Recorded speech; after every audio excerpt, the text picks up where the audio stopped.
no helicopters have been procured for me to go to golf course. Thank you. I never said he wasn't a great politician. I'm just saying he's a officer. It's supposed to be an interview. How'd you play out there today? Well, I found the conditions challenging, mostly because there's no grass on the golf course, but there never has been. I'm thinking about the swag bag, and I had high hopes for the swag bag. When you got 3 crevices on the green, your course is trash. Welcome back, everybody. Beltway Golfer Podcast, episode 51. Host Alex Dixon here. We've got KPMG Women's PGA Championship week upon us out at Congressional Country Club in Potomac, Maryland. If you missed the last episode, it was the first in a series of podcasts we're doing all related to the tournament. Last week's was Jason Epstein, the Director of Golf and Athletics, episode 50. Go check it out if you missed it. And this episode is the first of 3, I believe. Don't hold me to that this week. And it is with Pete Wendt, who is in charge of all of the grounds at Congressional Country Club. He is the Director of Golf Courses and Grounds. He's got 3 superintendents underneath him, which we talk about right out of the gate. Tomorrow, we are going to release another episode with one of the only competitors in the field that is from the DMV, from Northern Virginia. That's Jenny Sue Thompson. And we should have at least one more this week. If you're heading out to Congressional Country Club, drop us a note. I'll be out there just about every day, maybe not every day, but most days. Got the media credentials, pumped about that. We'll be taking video pictures, talking to folks. So if you're out there, come say what's up, come find me. Would love to say what's up. If you're, I don't say this enough, but if you're listening to this podcast for the first time, or you're looking to follow along, please follow Beltway Golfer, the podcast. If you're looking for us on social media, are on Facebook, Twitter, and Instagram, but Instagram is really where we're most active. So if you've got an Instagram account, follow us, Beltway Golfer. If you're watching this on YouTube, hit that subscribe button, and it is much appreciated. Also, if you haven't checked it out, added a new section to the Beltway Golfer website called Beltway Classics, where we're unloading some of our collections, some vintage finds of golf memorabilia and ephemera from around D.C., Maryland, Virginia, related to clubs and tournaments, but have some tie-in to the DMV. Going to be posting some stuff related to Congressional all week, so check that out in the Beltway Classics section of the Beltway Golfer website. You can see it there. And that's about it. Pete and I, we sat down during advance week, set up a couple chairs right in the middle of the front 9 in a shady spot overlooking the course. A super fun conversation to chat with Pete. He is the 3rd golf course agronomist. I'm not sure if that's even how they refer to themselves, but they all have different titles. So the 3rd person related in his field to be on this podcast. The first was way back, episode 2, Ben Ellis, who is now, a little update, is the former head superintendent at Fort Belvoir Golf Course. He is now over at Hawthorne Country Club in Waldorf, which is kind of closer to his home. And it's, I believe it's a semi-private 9-hole golf course. And I haven't been over there in years, but going to go check it out. Excited for him for a new chapter. Also had Tim Connolly. If you heard the podcast with him during advance week for the Wells Fargo Championship at TPC Potomac at Avenel Farm, and Pete was terrific. When you hear his resume of just outstanding golf courses and golf clubs that he's been at, it's clear he's one of the best of the best. So thank you to Pete for coming on the podcast, and we'll get to it. First couple words from our sponsors. First, Forecraft Cocktails. Today that I'm recording this introduction is Father's Day, and I am looking forward to popping a couple transfusions, a couple Forecraft transfusions in a can later this afternoon as I watch the final round of the U.S. Open. Speaking of which, our local guy, Denny McCarthy, just jumped up like 44 spots on moving day on Saturday, and he comes into the final round at T11. So I hope I'm not jinxing this by putting this out, but going to be rooting hard for Denny McCarthy. Go check out our conversation with Denny McCarthy on this podcast just a few weeks ago. But anyway, I'm going to be watching that, drinking some Fore craft cocktails. It's a pre-mixed transfusion in a can, premium vodka, grape juice, ginger ale, and lime juice ready to go. My drink fridge in my garage here is stocked with them. You can find them at Total Wine and Beverage throughout Northern Virginia, as well as a lot of green grass golf clubs and golf courses. Go to forecraftcocktails.com. That's F-O-R-E craftcocktails.com. They've got a location finder right there on their website where you can see what golf courses are carrying it, also which Total Wines and other retailers have forecraftcocktails.com. A couple of updates about Forecraft. One, they're moving from 5% ABV to 7% ABV. I haven't tried the 7% yet, but I'm excited. Also, it looks like there's 2 new flavors on the horizon. So excited about that. Check it out, forecraftcocktails.com. By supporting Forecraft, you are supporting this podcast.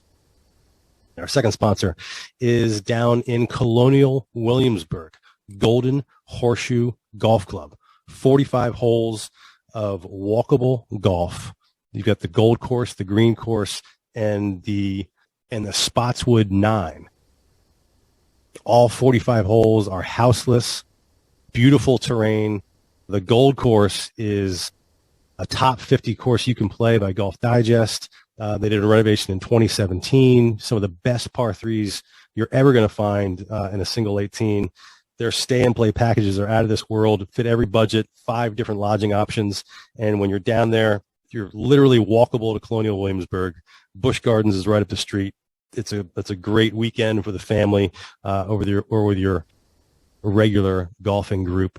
Go check it out. If you haven't been ever, or if it's been a while, we encourage you to go check out Golden Horseshoe Golf Club right down there off I-64, about, depending on traffic, just about 2.5 hours from the Washington, D.C. area. We're looking forward to getting back down there in the next few weeks. Golden Horseshoe Golf Club. That's it. Let's get to the podcast with Pete Wendt, episode 51, Director of Golf Courses and Grounds at Congressional Country Club to kick off tournament week, a KPMG Women's PGA Championship. I'll see you out there. Okay, we are out again for the second podcast in a row out here at Congressional Country Club in Potomac, Maryland, this time with Pete Wendt. How are you, sir? Doing great. How are you? I'm fantastic. Thank you so much for coming on the Beltway Golfer podcast. Let's start with your official title. Sure. So I am the Director of Golf Courses and Grounds at Congressional Country Club. So what that means is I'm kind of in charge of everything that's living out here, from the front gates all the way to the back outer 9 of the Gold Course, which is right down by the Beltway near the river. And so you have multiple superintendents. So we have 3 superintendents. We've got a clubhouse grounds superintendent, we've got a blue course superintendent, and a gold course superintendent. Why 3 superintendents? I would think 1 for blue, 1 for the gold.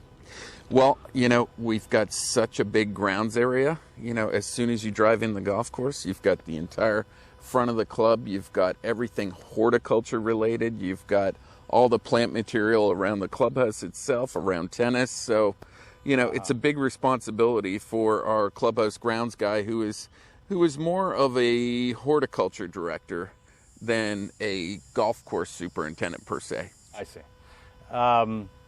So this is Advance Week for the KPMG Women's PGA Championship. You got it. The first of, I've heard it listed as 8 championships or 9 championships, because I think there's 1 boys and girls that you could call it 1 or call it 2. That's right. That's right. So over the next 15 years, call it 8, but it could be 9 as well. Okay. And it's going to keep us busy. I mean, you can see the build out in front of us. You can see a little build out behind us.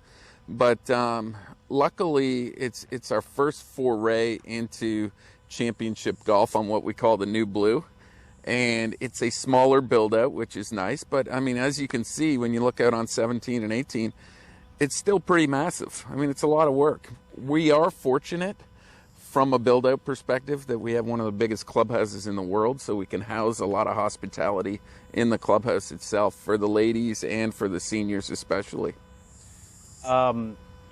You've been at Congressional Country Club in this position for how long? I am in my 5th season here. In your 5th season. So I'm just doing the math here. So call that 2017. 2018. 2018. 2018, you bet. So it was later in 2018 that the agreement of the PGA of America occurred to even get these championships. That's right. And then towards the end of that year or early the following year is when the transformation, I've learned that's the choice terminology. That's the right. Transformation began. So this was when you got hired in 2018. Was that this is what's going to happen, or did that just kind of come about naturally? So that was in anticipation. I think, look, it wasn't voted on at that point, but we knew that it was a very good possibility that we were going to do the work on the golf courses, or on the golf course. And then we also knew that this agreement with the PGA of America was pretty close to being inked. I have a lot to ask about your role in the course renovation, the transformation. But let's do some background on you first. I've done a little bit of research. This is not your first stint at Congressional Country Club, correct? That's right. That's it. So I interned here as a Penn State student in 1995 for the U.S. Senior Open. I interned for a gentleman named Paul Latshaw, who is arguably, even today, is the most famous superintendent in our business. So he's the Peyton Manning, the Wayne Gretzky, the Tom Brady of golf course superintendents. He was the superintendent at Oakmont, Augusta, Wingfoot, Congressional, Riviera. He's not still working, is he? No, he's retired. His son is actually the director at Marion, Paul B. Okay. But Mr. Latshaw is long retired, and it was a great experience, and it's actually where I met my wife. I'm from Canada originally. Okay. Met my wife through a buddy of mine at Penn State, and it's crazy how life takes you back to where it all began. So was this a internship like straight out of turf school? Straight out of turf school, and then from there, I went to RTJ. So I was at RTJ as an assistant superintendent. We hosted the President's Cup, which was such a great experience for a young guy.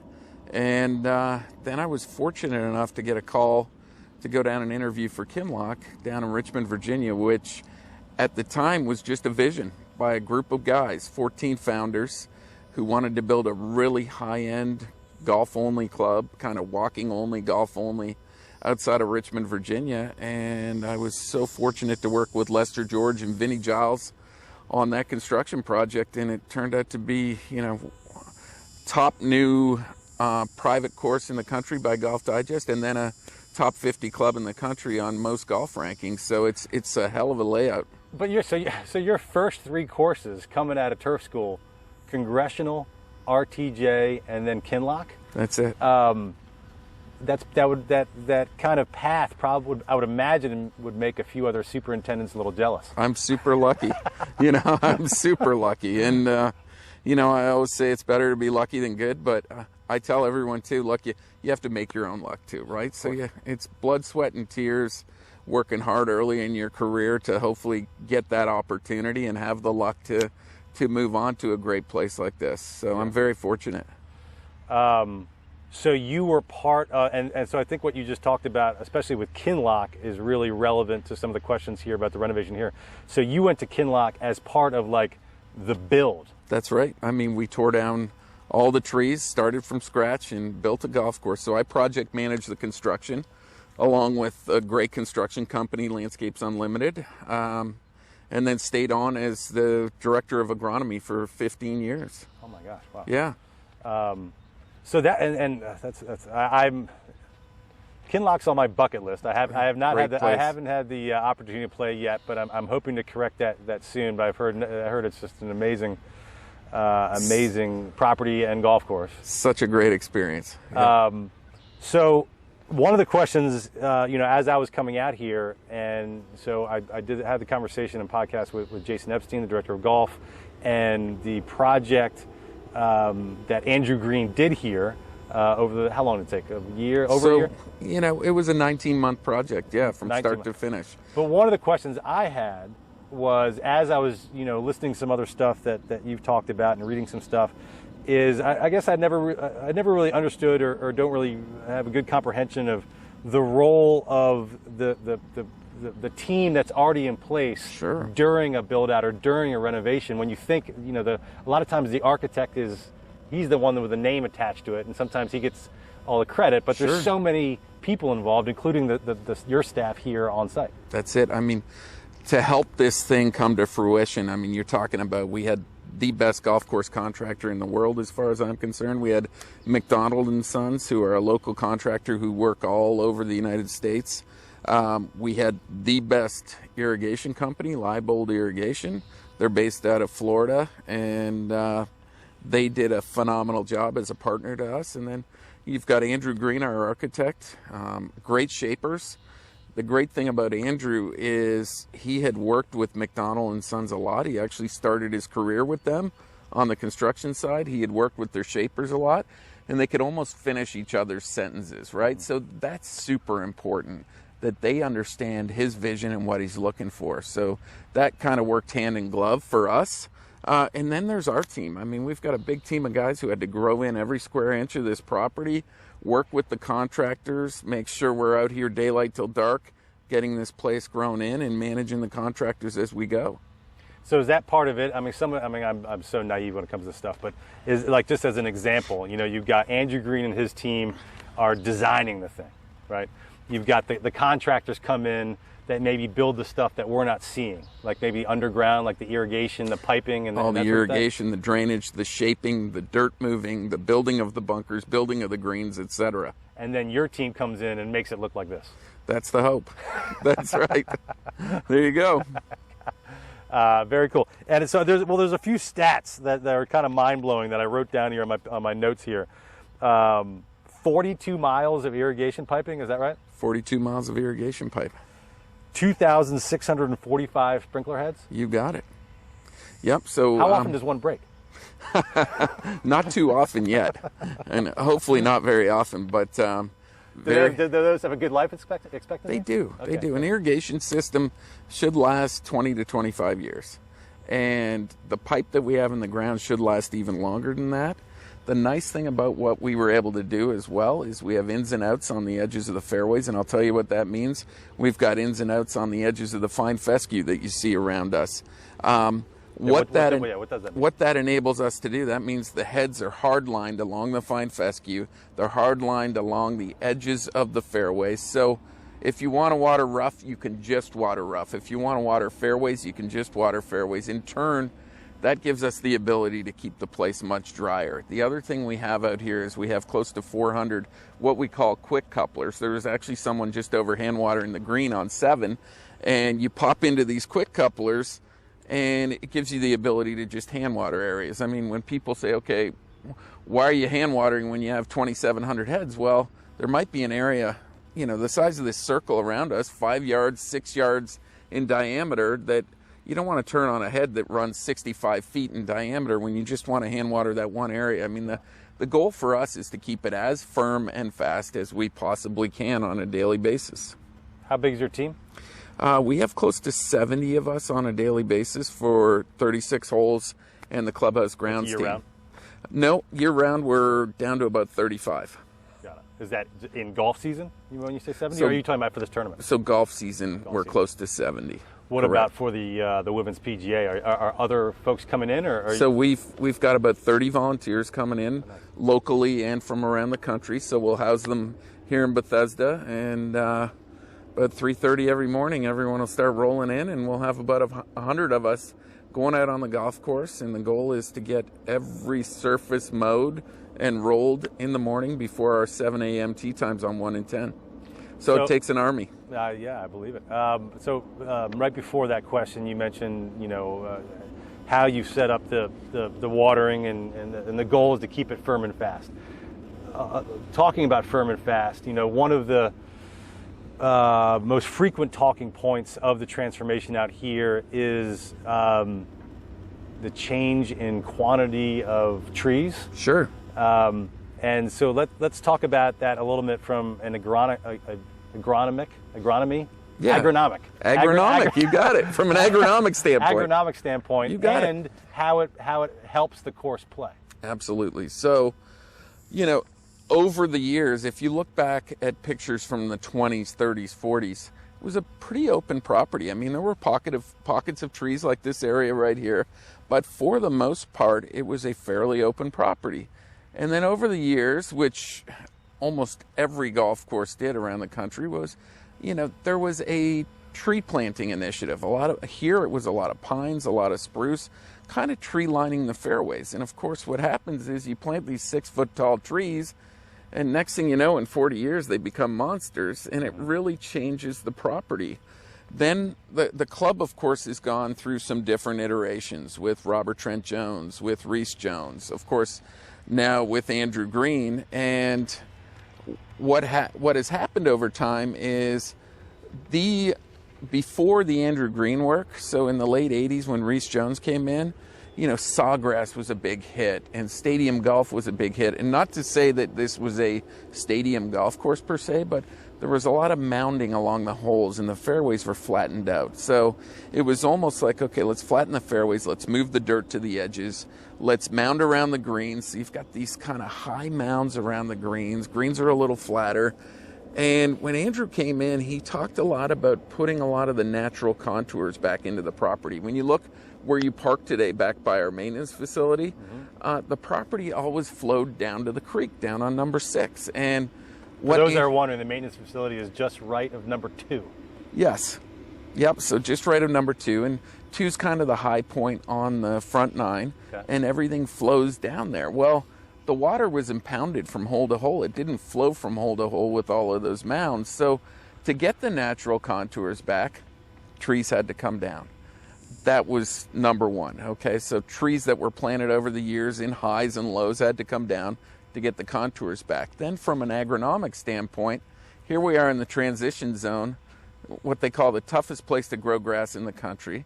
So you need every advantage you can have to get through the dog days of summer in July and August. So you need airflow, sunlight, and water. Those are the 3 keys to everything, and not too much of any of them. But we need nice airflow, we need nice sunlight, and you need water when you need it. So getting the trees down has really helped with airflow and sunlight, of course, which is, huge agronomically.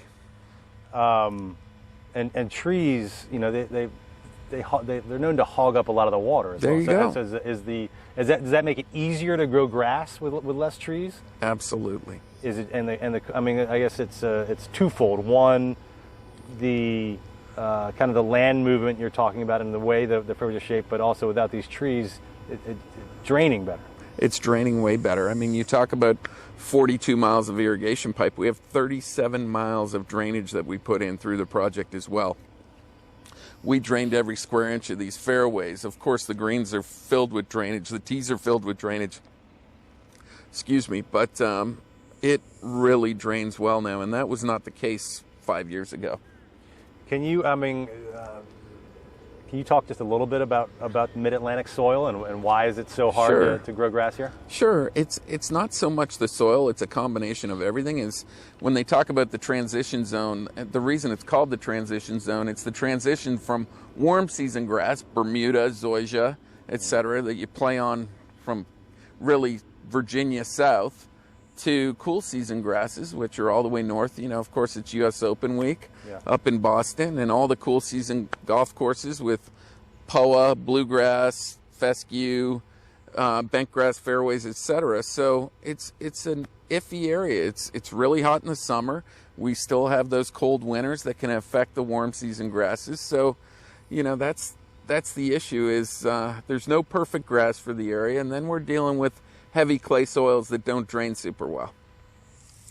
Piranha Coho 007 match play. You bet. So when you talk about those are some of the latest, greatest grasses in the world right now. We worked hand in hand with Stacy Bonos, one of the best breeders in the country when it comes to bent grasses. We spent a lot of time researching what would be the best grass for our area. So we have 007 and match play on fairways, which are great. Really what we'd almost call warm season bent grasses. They really can handle the heat better than the older bent grasses. Okay. On greens, we went with a 3-way blend of 007, Piranha, and Coho. 007 gets its name from the fact that it came out in 2007. And at the time, it was a very cutting-edge grass, and it's still an amazing grass. But Piranha and Coho are newer grasses, a little tighter, a little more heat-tolerant. even a better surface, in my opinion, than the 007. So those are the 3 grasses we have on greens. But so these are all strain, like, I don't even know if I'm using the right terminology, but strains of bentgrass. Of bentgrass. That's right. Gotcha. They almost sound like names of other kind of strains that are only getting legalized in America here recently. That's right. Exactly. That's pretty funny. But I mean, so a lot of it is, this strain is better at fighting this disease. This strain is better at this type of heat. This strain is, are the advances, like, let me ask it a different way, and this is more of a more basic way to ask. How different would maintaining this golf course be if you were using traditional bent grass from 20 years ago? Like, let's talk about Pencross from the 60s, okay? Yeah. It's still a tried and true bent grass. And look, there are a lot of places that have Pencross. We've got some Pencross on the Gold Course. Look, these are more heat tolerant. They're more disease tolerant. They are bred to be more upright. The clones that they pick from are very upright, very tight, very fine leaf bladed. Pencross kind of lays over. It's, when they say creeping bent grass, the reason they call it creeping bent grass is, hey, it's creeping and it's bent. Yeah. So these newer bents really stand up tight. They're very dense too. Yeah. So I mentioned before we started talking that I listened to another podcast of yours from a year or so ago on the Earthworks podcast, which I think is a podcast that's really for hardcore, for people in the business and superintendents. Yeah. But one of the things you talked about a lot was just how you view golf courses as being misunderstood a bit as far as their impact on the environment and impact just in environmentally, and how some of what you've done here at Congressional in removing these trees, maybe on the face of it, and somebody looking from the outside in that doesn't know much about golf, use as a negative, but you view it really as a positive. Sure. So, I mean, these new grasses, we're using less water, less fungicides, less herbicides. The fine fescue that you see framing the taller grass, for those who don't know what fine fescue is, but the grass that you see framing most of the holes out here, it acts as a great filter. So when water is flowing through it, it's almost like a sponge and a filter as water gets into the streams and eventually down into the rivers. So everything that we've done out here is so that we can do what's right for the environment. The other thing that we really try and do is, look, we're not just going out there and blanket spraying for disease or weeds or anything else. We're scouting and making sure that we're doing what's prudent for the environment. The greens themselves, so a couple things. I think you referred to them as push-up greens, where they're very visible from play. So they look like a push-up green. They look like they're not push-up greens. They're actually built to USGA specs. But that term was new to me. What is a real push-up green? So a push-up green would be really what they did back in the olden days, and you can really see it there on 17 Gold, where they'd really come out and just push the dirt up in that area to build kind of that high point where the green sat. And when they say push-up, it's just they push the natural dirt that was in that area and then seed it onto them. Of course, today we have much better technology with drainage and the way we build greens to USGA specs. So, but Andrew really wanted this golf course to look old. I mean, really what we wanted to do with this property was have a golf course that looked like it was built in the 20s. The 1920s. Sure. That's right. We're in the 20s. That's right. SubAir Systems underneath the greens? SubAir Systems under the greens. The greens are variable depth, and what that means is instead of just a 12-inch blanket of the greens mix, we actually have higher points in the lows and lower points of sand in the highs, and that helps keep the drainage of the green pretty uniform, and that also helps with water management. Andrew Green, as an architect, I mean, he's one of the hottest architects around. Seemingly pretty quickly over the last 3, 4, 5 years, and now he seems to be working everywhere. Having gone through a build-out at Kinloch with Lester George, who's also a very prominent golf course architect, and Andrew Green, I'm just kind of curious, what's different about Andrew Green? So different styles. I think what's different, unique, and amazing about Andrew is, number one, he is super humble. He is boots on the ground. I mean, Andrew was here at least 3 days a week. He'd hop on equipment. He'd be in an excavator shaping a bunker. He might be on a sand pro shaping out a green, or have a rake in his hand doing the final touches on a green. You know, he was so involved in every aspect of construction to make sure it was perfect. And, you know, I really love the fact that Andrew is such a big student of history and golf course architecture and the golden age. And he does so much research. He's just a brilliant guy.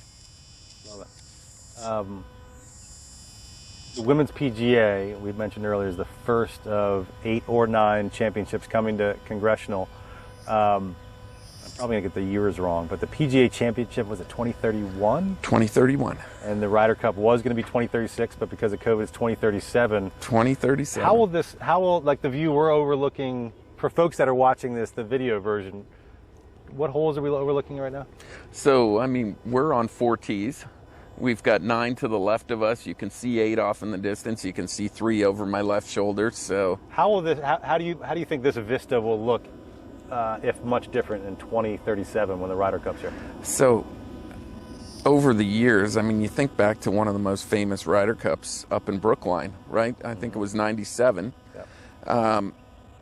There just wasn't a huge build out for that. And now we were up at Whistling Straits last year. I mean, the build out is monstrous.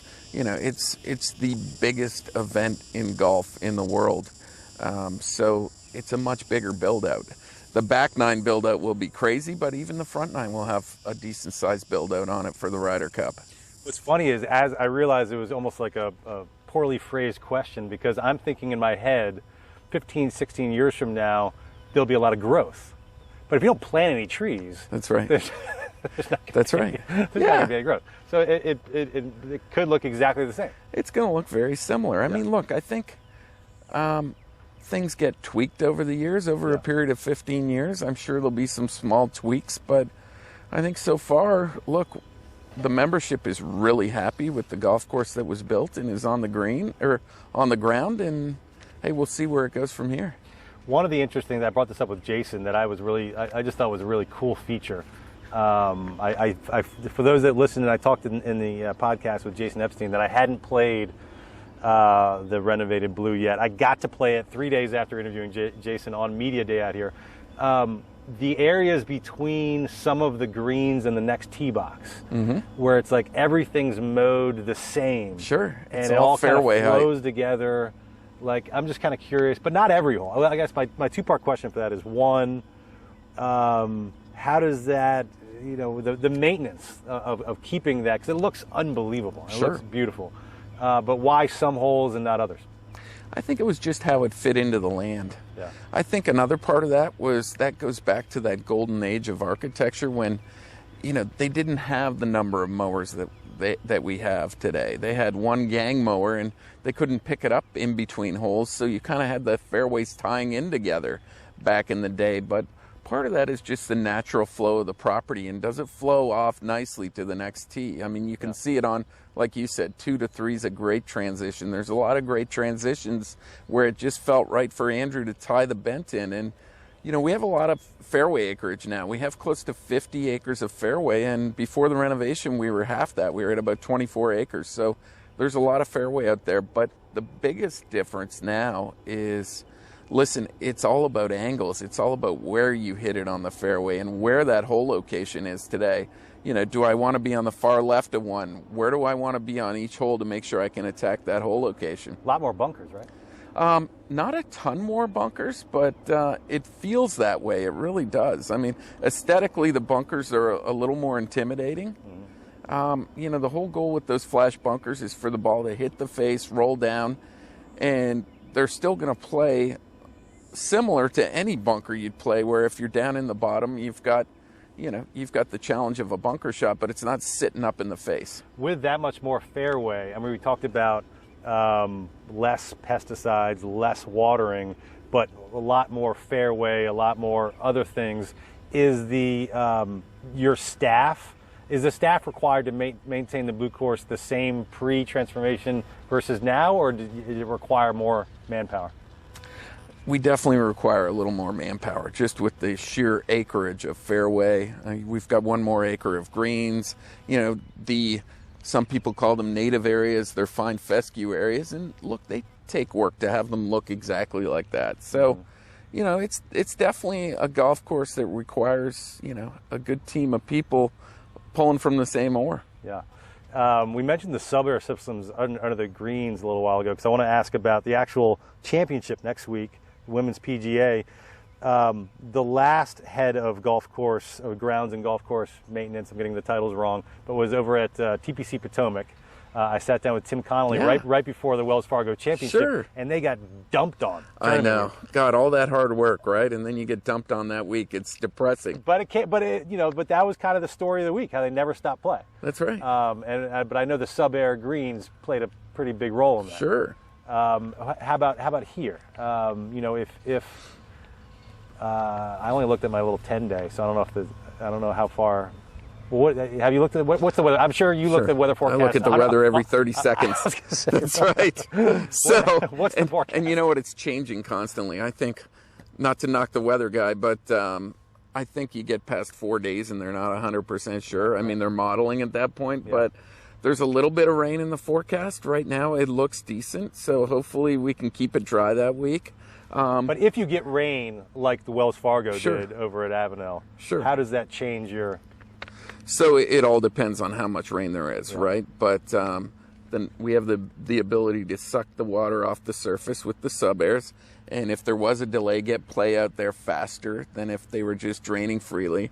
Again, that 37 miles of drainage we put out there helps this golf course drain well.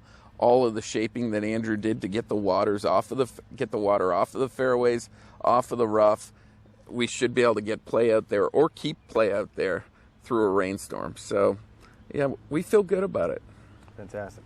Well, I'm excited. I'm going to be out here. I really appreciate you kind of or talking to us about what's gone into this massive transformation out here. Congratulations to you and your team, and wish you best of luck during tournament week. You lived in the area, before I let you go, you lived in the area for a while. What about outside of Congressional? You and I actually got connected. You're a neighbor of a buddy of mine over near Manor Country Club. You bet. Do you play other courses outside of Congressional? Are you a golfer? I didn't even ask you that. I love golf. That's how I got into the business. I'm a member of Manor, and I haven't played a lot of golf this spring, but I try and get out and play. I try and play our golf courses. It's really important as a golf course superintendent to see the golf course from a member and golfer's perspective, right? Yeah. You want to see how every square inch of the golf course is playing, how it's receiving shots, etc. So, no, I love the game, but I'm going to tell anyone this: if you want to get into the golf business, don't get into it because you love golf, because you won't be playing as much as you think. Very cool. All right, I think we can leave it there. Thank you so much. I know you before we started taping, your phone was ringing off the hook, and I think there's guys waiting for you, so I'll let you go and take care of business. But thank you very much, Pete Wendt. This has been great. Thanks a lot for having me. I don't have a good golf game, but I don't really care. I'm a regular dude living in DC, and I want to know about DC-centric golf stuff. If you can tell me something that I don't already know, then that is great for me. I don't want the regular stuff. I want exciting stuff. I want different stuff. I want stuff I can't hear elsewhere. But I want it to be about DC golf.